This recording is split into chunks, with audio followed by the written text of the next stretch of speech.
The it. time has come. Every year we do a trends report. So last week we produced something that just kind of walked through the trends that we saw in 2024.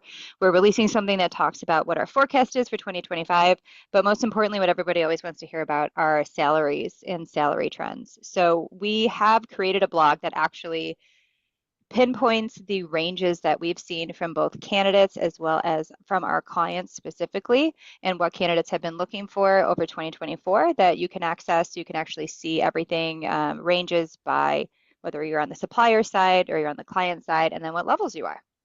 So we were able to create that. So go ahead and tap into that. But let's talk a little bit about compensation trends. Anything in particular that you guys have seen in 2024? Well, comparatively to what we've seen these past couple of years, I mean, it's definitely taken a step back. I feel like, the boom in 2022, people couldn't keep up with the salary jumps. I felt like they were making jumps like 10, 20K. Yeah. Now it's starting to, I know we talked about it a lot this year, but this market has definitely been a lot more of a client's market than a candidate's market, as what we've seen. So you're saying that base compensation levels have decreased. I think they have decreased a little bit as opposed to what we've seen. I think that, especially in the analyst perspective, I think like the younger doers, I Yeah. felt like we saw compensation in first year or cancel like 1 to 2 years of experience, 2022, 75K to 90. You could get a really good candidate, the years of experience you want around there, knows what they're doing. You could slot them Hmm. in, great little doer. Now, I feel as if the roles that we've worked on this past year have been a lot more closer to a one insight strategist or a research analyst is maybe in the 60 to 65 range. I mean, one of the candidates I spoke with this past 2 weeks ago, he's actually in a market research program at Michigan State. And what they have told him is that he should be making 65K stepping out after finishing his master's program. So, Okay. in a perspective of the marketplace, I think even university students and master students are understanding of that. It's taken a little bit step back from the 70 to 75, but not too much further, I would say. I would say that a $70,000 salary out of university is wild. But we definitely lived in that time where For companies sure. had to be competitive post-COVID in order to Yeah. obtain that staff. So I'm looking at the chart that we created at the end of 2023, and an analyst with 1 year minimum started at 70,000. Yeah, Crazy. And Changed a little bit. Yeah. this year we put 60 to 70. yeah, and Yeah. those are the analysts that we worked on this past year. Yeah.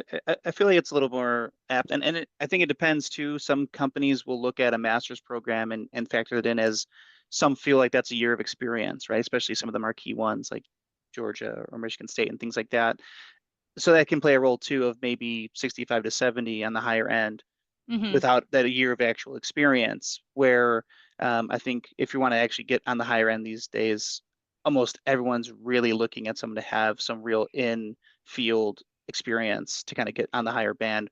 Where in 2022, I think we saw you could come out of with those masters and you're like, yeah, 75 or 80 makes sense. We just need people, right? We need to fill these teams up. Yeah. And I think Even there's been a just a real bachelor's reset. program, Yeah. right? So it's Like we'll changed teach them how pretty to write a survey. We just need a person. You're like, right. what?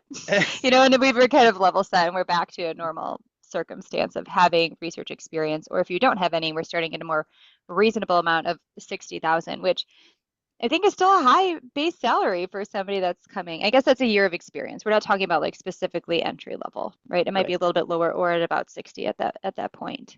Right. Um, but I agree with Pearson's point when I'm looking at these charts here. I think that that's the only one I've seen a dramatic decrease in compensation. Everything else is a little bit more just stable. Like Yeah. from 2020 to 2022 was like, I don't know, a severe percentage increase in what your base compensation expectations were and what companies were offering. And now we've come back, we've level set. Yeah, I mean, I think people took advantage of it being a candidate marketplace at that Yeah. time, and they saw these even at higher levels, really large increases to transition somewhere new because of the competitiveness. Now it's the exact opposite, right? Clients can have their take their time in these processes, and I think that they're not going to overpay if they don't have to for talent right now. They're going to certainly be a little bit more conscious about Yeah, their decisions there. definitely. Okay, good. And I think, well, I guess to be devil's advocate here, the other thing that we did report on is that there was one particular type of position that actually has increased their worth in the industry, which is rainmaker business development Yeah. positions. And I feel like we've talked about rainmaker business development positions a lot because it's been a trend in 2024. People that have a lot of experience, either contacts in the industry for research companies specifically, and their worth to bring in new logos in a time where the marketplace was slow has, goes unparalleled, right? Like you have to have all that experience and their companies are able to pay for it or at least take the risk. Absolutely. I think again, the most important position, you are on the money, the rainmaker, the mover, the shaker, whatever you want to call it. Companies this year, they were really looking for somebody who could come in and just bring stability. And, you have a sales guy who's been working with P&G for 10 years and he comes over to your organization. The thought is that they will bring stability. And that's, I mean, matter of fact on that point. Or Yeah. at least a real good gamble, a real good Yeah. gamble, I'll say. Yeah. Yeah, I go I ahead. think part of it too is because of how competitive this marketplace is for these agencies and vendor side, there's less projects, there's less things floating out there. So every win is more and more important for your business. And if you can find someone that has a book of business that they can come and bring to your organization or the context you're looking for, right, and kind of build a relationship that way, you're going to pay up for it right now because Yeah. you know, if they bring in $1 million or $2 million worth of business, that could be the difference, right, between a good, successful year for you guys or not right now. It's a tough marketplace, and there's just a lot of value placed on those people in this current marketplace. Right. And I think on par with that, there's this trend that forever there's been client success people, account people, and new logo business development people, right? So the client success Right. people are maintaining the relationship. They're making sure they know how to use the product or they're effectively. They're keeping them happy. They're maybe doing some upselling, getting new work, those types of things, versus the new logo business development person. And just to clarify, like the new logo business development person is where we're seeing that increase Huge. in base Right. compensation and increase in worth in the marketplace. And now more than ever, we're seeing a divide between those things. Usually it was kind of hand in hand, or we saw this year more than ever. It was just, do they have new logos, or are they only doing account management? And I feel like that's was a theme throughout the year Yeah. as well. I feel like businesses in our industry are definitely, I'm just thinking about the one larger client that we're working with most recently. I think everybody is trying to model a lead client partner style team moving forward. I think companies have seen that if you can have two, a small company can have 1 to 2 guys or girls who have great relationships at the enterprise level, that will give them enough stability to put ventures in different places. Then you can go after some smaller businesses, some one-off wins and things like that. I feel like so many more folks now have been, not only just that, making it rain, but the account management piece for them and continuing to grow, go from 1 million to 4.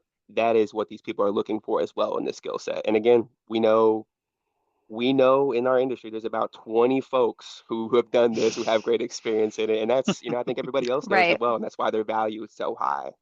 So you're saying that there's a trend that companies in general, like research companies, are bringing in new people at a high comp range that are elevating existing relationships up to the C-suite so that they will be able to use all of their product lines across the business. So like the larger research companies, right?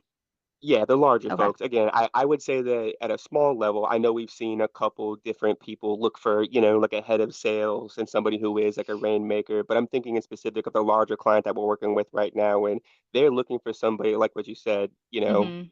they don't need conversations at like directors and doer levels. They want to interface with somebody who is the C-suite or CEO directly, And they're and willing to pay for it, they are willing right? to pay I guess dollars just to for Yeah, bring it that. full for circle, sure. right? Do you have proven relationships that you've worked with C-suite? Yes or no, right? We're willing to pay you for it. And Right. I think that's the most important thing. Yeah, I also think we've seen an uptick, maybe a little bit of even mid-sized or smaller companies who have always had the model of our VPs, our leaders, our seller doers, that's our model. That's how we've built our business through consultative sales. Hmm. We've seen them getting into the market of uh, that's not as scalable. It's harder to build business that way right now. We need someone who can come in and actually help with a full-on sales structure, a full-on sales strategy, Yeah, and that The incorporates our marketing marketing. and all these pieces, right? And I think that's we've seen a lot of that too. The content side of the business, there people are paying up for those people too right now to yeah, drive, that area where a few years ago I don't think it was nearly as not as much investment into things like that in organizations. So that's sure. another BD level person that's kind of popped up here as of late too. Yeah, tons of those. Very interesting. And another trend in compensation and salaries is that I feel like this is always a trend, but we can comment on it, and I think it might be helpful for people to understand is that the client side is paying more than the supplier side with the same years of Yes. experience. Why is that, do you think? And do you have any comments about that? Dan, Yeah. I'll let you I go mean, first. yeah, no, I think part of it is um, they're coming in and they're coming in to be experts, right, on a particular product line or particular service line Okay. and really invested in how that fits into the overall strategy of a business, right? So they're not necessarily maybe doing all the heavy lifting on the actual survey pieces and things like that. They're certainly outsourcing that to vendors, but it's more of is this person's creating the strategy of this product and how it fits into the overall corporation's perspective and business development and business strategy and having the mindset around that. Obviously, that's more at the senior level, but even at the Yeah, analyst level, you're kind of directly involved in being a specialist in one certain thing, and that adds value to the organization where they outsource a lot of those other actual project pieces externally there they can certainly leverage at a larger company like a craft or something like that. They're not necessarily doing it all in house. They have vendors who are leveraging that work. But instead of just doing a survey, it's someone who's more strategically creating that piece and then letting someone on the outside leverage that and do that work for them. It's not They're not creating everything from scratch the way somebody might be internally. Obviously, that's speaking more broadly. There's certainly vendors and consultancies that will do that all from sure, scratch. definitely. I didn't mean to like, yeah, say that it's always the case. We certainly know that Yeah, there's not. It's not always the case. There are research companies that are very generous with their compensation, and we work with some client-side brands that are not, right? yeah. So, I mean, that, yes, I think it comes just naturally too, like you're navigating a huge bureaucracy in most cases and trying to figure out for sure. how to work cross-function with all these different pieces and partners. That's an added factor to it as well. And I think it's a different mindset than on the vendor side typically. And also, I'll add, like from an operational standpoint, it's keeping you on par with the other areas of the business. It's not just in comparison to other insight staff, but it's in comparison to marketing and sales Okay. and finance and all these other things as well to kind of stay on track and on par with the other industries. Um, and also the roles are just they have a higher strategic lens at a more junior level. And also they're just fewer and far between. Very much So so. it's Yeah. more competitive. And if you need to find the right person that's going to do exactly what it is that you need to do, you're going to pay for it, Right. right? Um, so yeah, I'm not going to say it's way off. Like, let's see. So a research manager at a research supplier, the range that we had put in for 2024 is 90 to 115. What does a research manager at a research supplier do? They're client facing. They're managing a project, you know. Um, Strategic thinking to some degree, right? I think that they probably have a director level or a VP that's overseeing it and interfacing with the client on a more regular basis. Um, Yeah. Brand side manager, we have 110 to 135. So actually, that's significant. Can Yeah. be. Yeah. It And can again, be. I think it just kind of boils back down to what you guys both said about the impact that they're having or the strategic lens that they look through as opposed to what a doer on the research agency side does.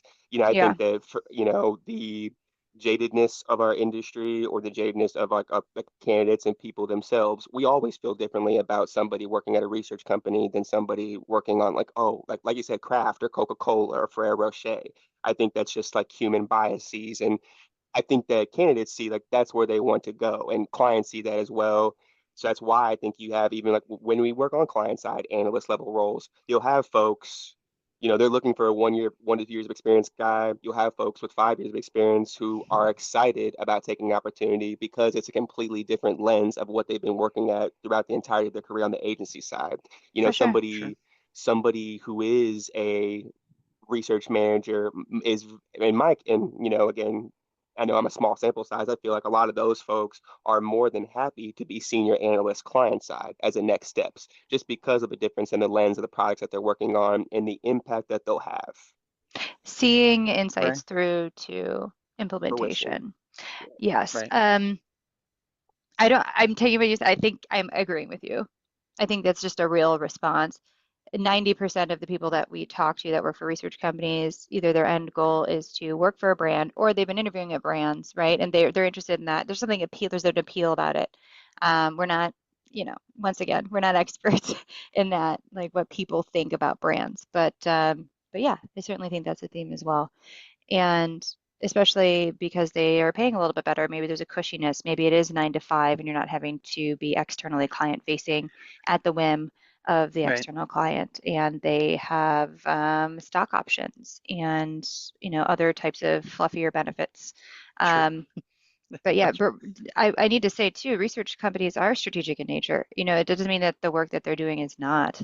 And the 10 to 15% of the people that I speak to that are research company, that they're not interested in going to brands because they love the diversity of work. right. They like working with different industries. They like being hands-on with the data or being able to like impact a ton of different types of brands and seeing, their things, their work on the shelf across a variety of things, not just that. So there's an appeal to both sides in terms Yeah. of types of work. But I guess when it comes to what happens is trajectory wise, right, which we can segue into from a comp perspective, is that on the supplier side, it's just as competitive in terms of compensation because you have this like commission component to what it is that you're doing eventually, Right. right? And then when you're on the brand side, you have it's competitive because you have a high base salary, and then you have these other types of tangible benefits as well from a monetary standpoint. I think that's the crossroads people Yeah, kind of see in their career a lot, right? yeah, It's, do I want to continue being on the vendor side and being sometimes, just the responsibilities are I need to start building business as a responsibility of my role, or do I want to stay more just kind of doing the research, being involved in that and not having that extra pressure of whatever that is? You have a different kind of pressure on the client hmm side of absolutely. But I think that's where you see people converge usually is at that director level or around there because not everyone wants to do business development. Not everybody came into research wanting to have to sell in that manner as well. So I think No, that's where we see yeah. people branch off a lot in their careers usually. You're either really good at it or you're not. You know what I mean? Or you're passionate about it or you're not. Right. It's kind of black and white. But people fall into it, and then they end up being good at it and they've had such successful careers, right? So Absolutely. Yeah. so from a comp perspective, I feel like it all evens out in the end, even though Yeah. we have these differences in a middle management level from client side to supplier side. Yeah, Are there any? I agree. Go ahead. Yeah. Yeah. No, I don't think at the end of the day, like obviously, I think to your point, it's maybe a difference of how you get that compensation. But yeah, I don't think it's a Yeah. huge gap by any means of the senior levels in client side versus vendor side, in most cases. Perfect. The last question I wanted to ask you guys was more so if there's any particular industries that you feel like have the highest levels of compensation, that we can share with our candidates that are looking or our clients that are interested to learn if they're in it. This year public policy, but I mean beyond that, I think some of the main ones that have remained resilient throughout this process, and even the folks who pay the most, the CPG world and will never go away. I think as American consumers, we're all very well aware of that. But the other industries that I've seen that have actually made a bounce back this year is tech. I think over the past 2 years, they've really taken the hit, but with the addition of, yeah, I mean, calling it new management on like a lot of the big tech players, I feel as if people are warming back up to the ability of, you Yeah. know, some of the UX things that are going on. And I'm feeling like that's going to have a much larger bounce back than some of the other industries. Tech for sure. If you look at I think we were looking at we were studying this the other day when we were developing our blog. If you look at what a VP is making at craft, right, we're just going to give a wide range, two to $300,000 base, right? And then if you look at what a VP of Insights or whatever is making at Google, you're Very like, oh, different. they're making 400 plus. Yeah, It's just like tech is always just going to be a big player in the salary game. It's just how it works. But good to get those CPG folks is up back. there. Yeah, good to get those folks back. I know that they took a big hit, and I'm hoping media has the same. I mean, think about all the streaming and everything that they've gone sure. through, and I can only Yeah. see us going back towards that. And them, I mean, those folks, I think, are almost synonymous with tech salaries Yeah, I'm not sure. I feel like historically entertainment has been high depending on the type of organization that you were a part of. Like if it was type of ad entertainment. sales, things like that, it depends. I think it Yeah, depends. It was always competitive for sure, but not like the CPG world has been just stable year after year. Pharma too. Pharma and I was gonna biotechnology, say. they've always had a lot of, sorry to take yours. They Yeah, always have yeah, a no. lot of money to play with. And now, right, there's a lot of questions around investment in pharma in 2025. But yeah, I mean, they've always had a lot of competitive incentives on top of base compensation as well in the form of stock for Right. pharmaceutical products, which is a game changer when you get to the offer phase. Absolutely. Yeah. And I think and, you know, a few clients we've had over the years in like the private equity space too have really shelled out pretty great salaries for people not only in the senior level but manager level and things like that Yeah. too. I think that they will pay up for really talented individuals because they understand the importance of it, right? And obviously we've had a few clients been successful with them the last few years here in that manner.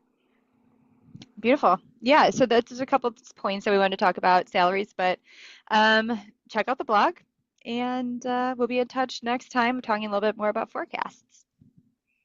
Exciting news.